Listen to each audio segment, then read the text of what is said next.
Ofu nwaanyị onye Igbo sị m na ya nụrụ di onye ofe mmanụ. Na fa na-abọ na-ayịgide fa onwe fa n'anya kwekọrịta na fa ga-anụ. Fa na-abọ wee nụọ di na nwunye bili. Mana since nwoke a nụrụ ya sisie nri na ife na-esele ha bụ ose. Mana ya mụtara ụmụaka na-abụ ofu nwoke na ofu nwaanyị. Ya sisie nri tinye ya ose. Ya na ụmụaka ama nlinwu nri afụ. Ụmụaka lie nye eli chifo ha jebe toilet. Ụmụaka ga-ebegide akwa maka na ose ga na-afụ ha n'ike. Na-afụ ha nke na ọfụcha ha ha ma nnọ nwaanyị.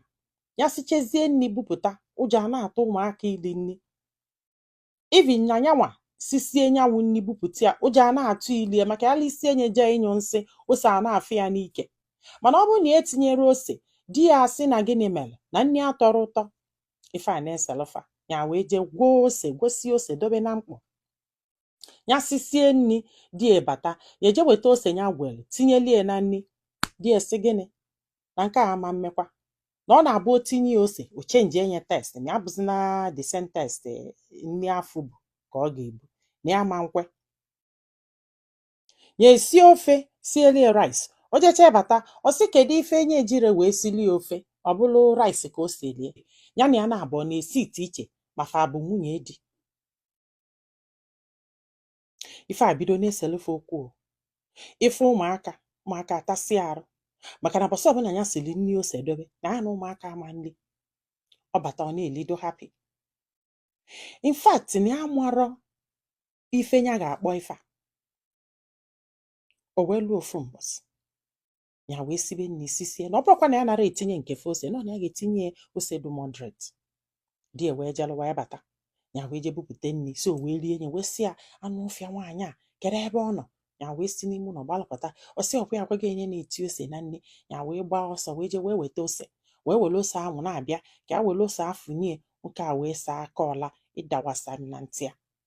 Mana mgbe ọ mali ọla na ya nwa kwụsịrị ike na anị si ọla wee burie ya wee da wee kọọ isi na glass table.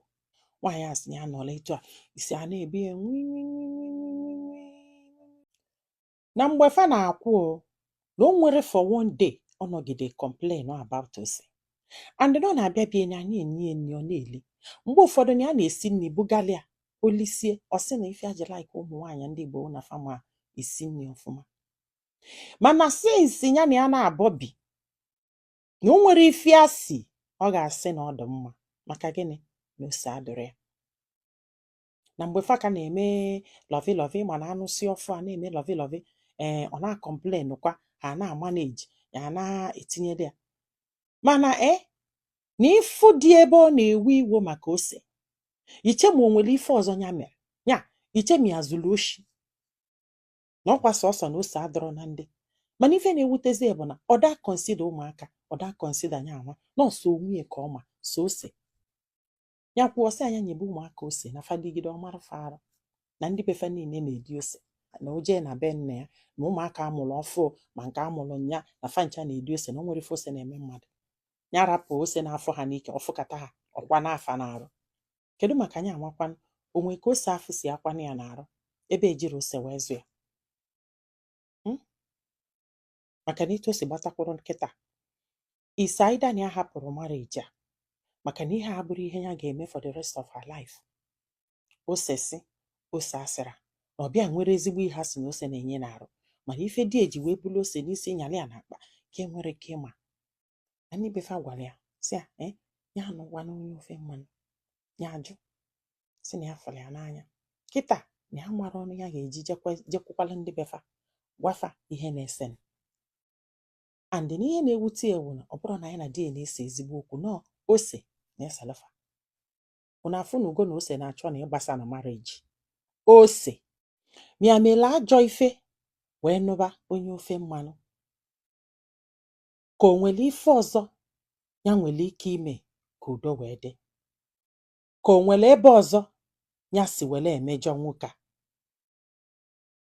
Ọ bụrụ na ị ga-esi ozi a gwa m ife ilu na comment section maka na ọ ga-enyere nwaanyị aka iji ma ife ọ ga-eme.